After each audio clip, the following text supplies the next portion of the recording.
Hey everybody, welcome back to Jeff Bowles Central. Well, Microsoft has just released its most powerful Xbox ever, the Xbox Series X, and it is indeed a powerhouse, holy cow. I got one, so I thought I'd review it for you here on my channel, Jeff Bowles Central. Check it out. I am upgrading from the Xbox One X. I actually have an Xbox One X, and I've had a lot of fun with that console. I got it because it was more powerful than the PS4 Pro, and I upgraded to 4K stuff, so that's why I got the Xbox One X. But the Series X is kind of another beast entirely. It's sort of a feat of engineering, of hardware engineering. It's an ugly lump of a thing, I think. Although I'm not too fond of the way the PS5 looks either, so that's totally subjective.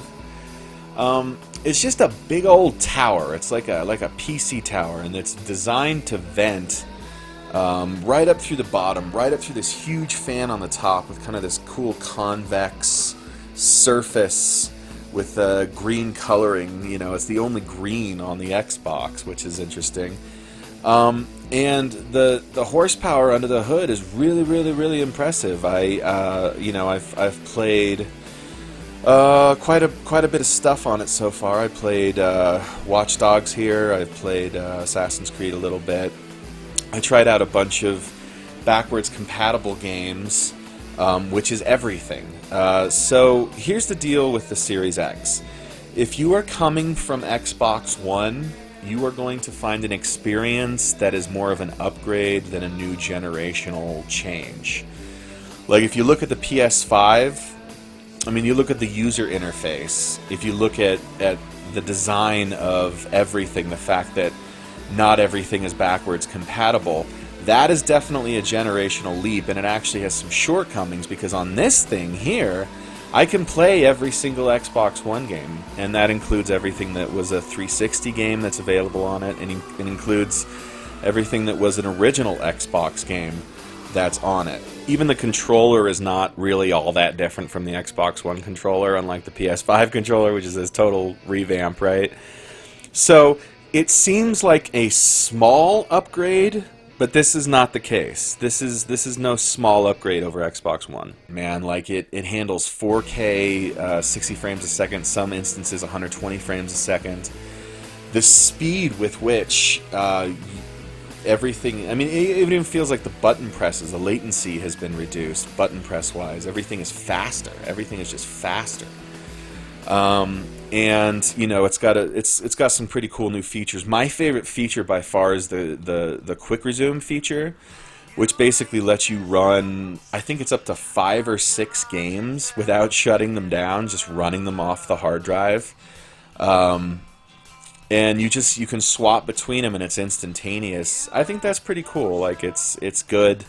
It's good to have a console that kind of finally lives up to the promise of a video game console that can be as powerful and versatile and useful and well designed as a really good PC, as a really good desktop experience. So you will be doing a lot of installing, downloading, because you're going to be running more or less. You're gonna find out that now it's time to stop using discs so much. Although this thing does have a disk drive.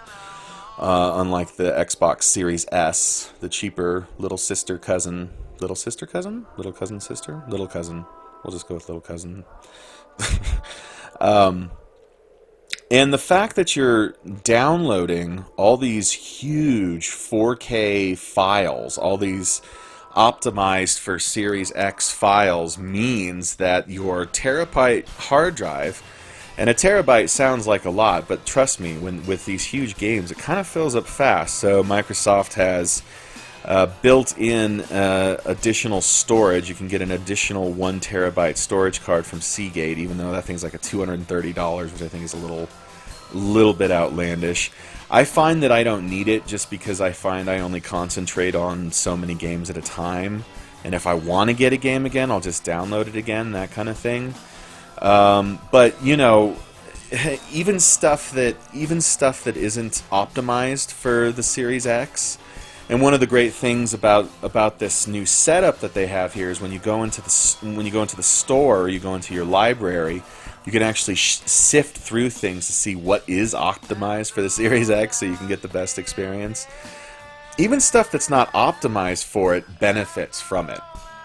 And like I said, if you haven't been an Xbox One gamer this last generation, you're going to open this thing up and you're going to find a very complete, very compelling gaming experience. Just thousands of games right at your fingertips. Loading times are insane. They've done a bunch of benchmark tests online. I don't have to tell you how fast the loading times are, but sometimes stuff like something on my One X, which is no slouch as a console. At least it didn't used to be.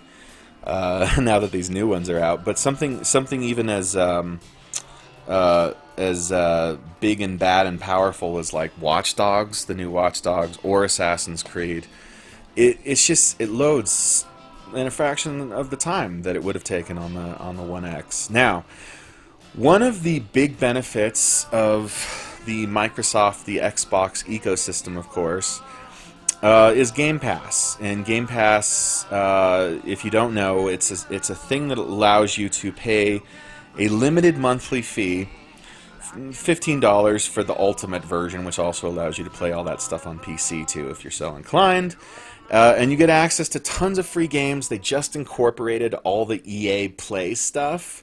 So there's like hundreds and hundreds of games in this Game Pass. It's ridiculous for $15. And, the only reason that the Xbox Series X and Series S are such good value propositions is because they totally got trounced by Sony in the last generation. So that's it, and that's my review of the Xbox Series X. It's a great console, a lot of potential, very, very fast.